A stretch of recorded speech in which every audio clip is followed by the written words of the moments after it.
football. It's personal between me and you, and I'm going to do you some serious harm, you big stiff idiot. The Untouchable True School Sports Empire proudly presents something the boxing game's been missing. Hey, what's going on? It's your boy BT, and I came here to talk some boxing with the thousands of True School Sports subscribers. So we have a lot of boxing this weekend, so there's going to be a lot of content coming out. So I want to try to keep you guys up to speed, up to date as you guys are going through your work week and your own life.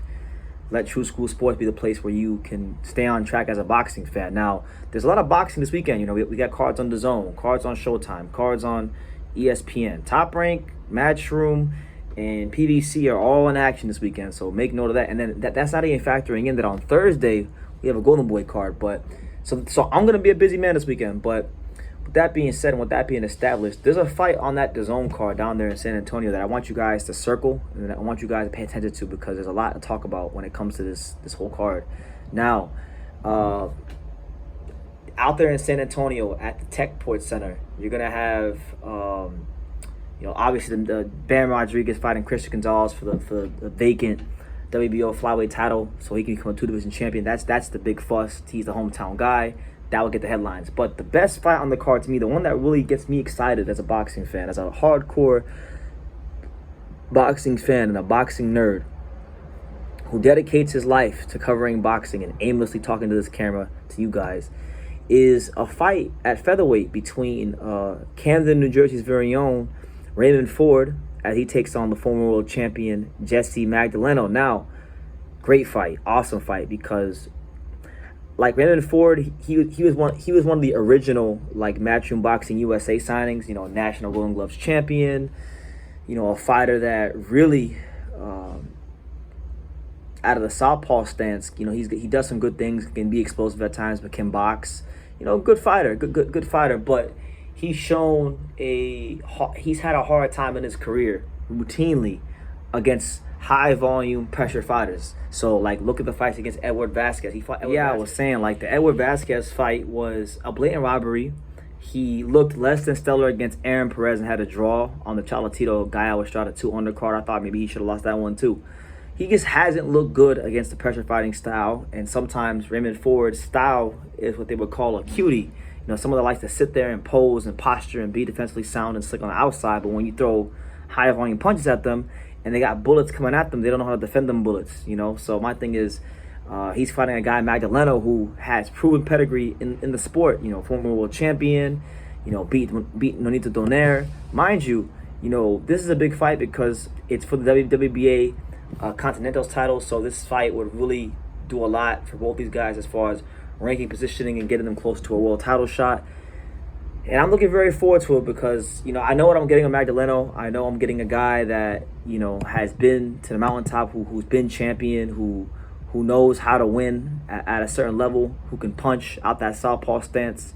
You know, a bit of a shorter featherweight. He's 5'4". Raymond Ford is a bigger featherweight. He's a 5'7". But, you know, we will see what happens, because I feel like if Magdaleno is able to keep things mid-range and really make Raymond Ford reach and overcommit, and, you know, just be defensively sharp enough to kind of like counter off the mistakes that Ford makes, then he could beat them. He could use those mistakes against Raymond Ford. And I feel like it's a fight where Raymond Ford finally takes his first pro loss, because truth be told, he should have already had a loss in his career. But then also at the same time, while Raymond Ford hasn't necessarily lit the world on fire over his last 5 fights, he can take those experiences, he can take some of the off nights, and I think he could parlay that into, you know, the fight of his life. I've seen it happen many times in boxing where guys don't look good and their stock is low, and all of a sudden they get the right fight, they get the right opponent, they get the right name to get them up in the gym to train the way they need to train and prepare the way they need to prepare physically, mentally, and emotionally, and they just have the fight of their life. So it's very possible that happens here. But I think for me, this is going to be the real sink or swim fight for Raymond Ford. If he's going to be anybody that's a real factor in boxing, this is a fight he has to win, because as far as I'm concerned, he's already lost against Edward Vasquez, and he looked less than stellar against Aaron Perez. So to me, like when I think about the Matchroom USA prospects, that initial class between Emma Williams, Diego Pacheco, Otho Jones III, Mark Castro, these guys, like, he's been slowly but surely, fight by fight, kind of like stagnating and not really progressing amongst his peers. And it's sad because I had high hopes. I had some high hopes for Raymond Ford, but he has this thing where if you throw volume punches at him and you're able to land, he doesn't really have answers, and he can be a bit of a front runner at times. So it's really on Magdaleno to actually come out here and press Raymond Ford, make Raymond Ford fight when he doesn't want to fight, make him expend energy when he doesn't want to expend energy, and obviously it could bode very well for him, and he could be well on his way to becoming a champion again. Now, it is worth noting that it's been a long time since Magdaleno scored a knockout victory. The last knockout Magdaleno scored was back in 2017 in the fight.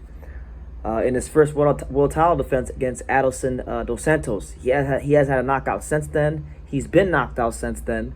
So the question you got to also ask is Magdaleno's mind. Where is it at? Yes, he's on a 4-fight winning streak, but he's going to need to, I think, hurt Raymond Ford and let Raymond Ford know that he's in for a violent night if he wants to win.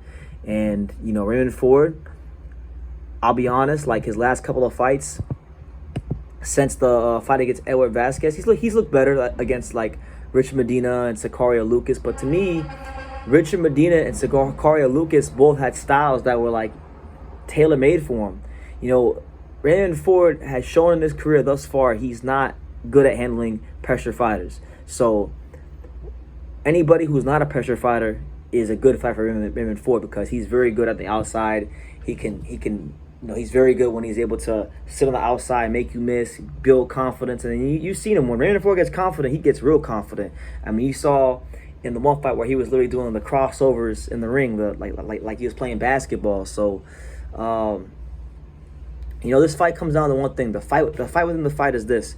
Can Magdaleno use his experience in the past to be the dangerous volume puncher he's capable of being to make Raymond Ford not a fight when he doesn't want to fight? And for Raymond Ford, does he have the know-how and the ability to exploit the fact that he's going to be the taller man, the bigger man, and beat his first former world champion? I think for Raymond Ford, this would be a big win in his career, and he desperately needs it. So if there's one fight on this card that I'm looking forward to, it's Raymond Ford versus Jessie Magdaleno. And I want to give credit to Matchroom Boxing and the fine folks at Matchroom Boxing for putting this one together, because this one, to me, is the fight of the card. Forget Marlon Tapales versus M. Jack Wandalia. Forget Jesse Ben Rodriguez versus Christian Gonzalez. The fight on this card, for me, the de facto main event is Raymond Ford versus Jessie Magdaleno, because you got two guys that have a lot to prove for two different reasons. Raymond Ford has to prove that he's literally a legitimate top featherweight, and Magdaleno has to prove that he still has enough in the tank to come back and become two-time champion. So it's a lot of good storylines going into the fight. But let me know what you guys think. What do you guys make of Raymond Ford and Jessie Magdaleno? Let me know in the comments down below. Make sure you guys take the time to subscribe. And like I say in every single one of these videos, you can love me or you can hate me, but I'm just a kid from Daniel. So until next time, take care, guys. Thank you for watching another video on the untouchable True School Sports Empire. For more great boxing content just like this video, click right here and make sure you subscribe. Much love from sunny South Florida.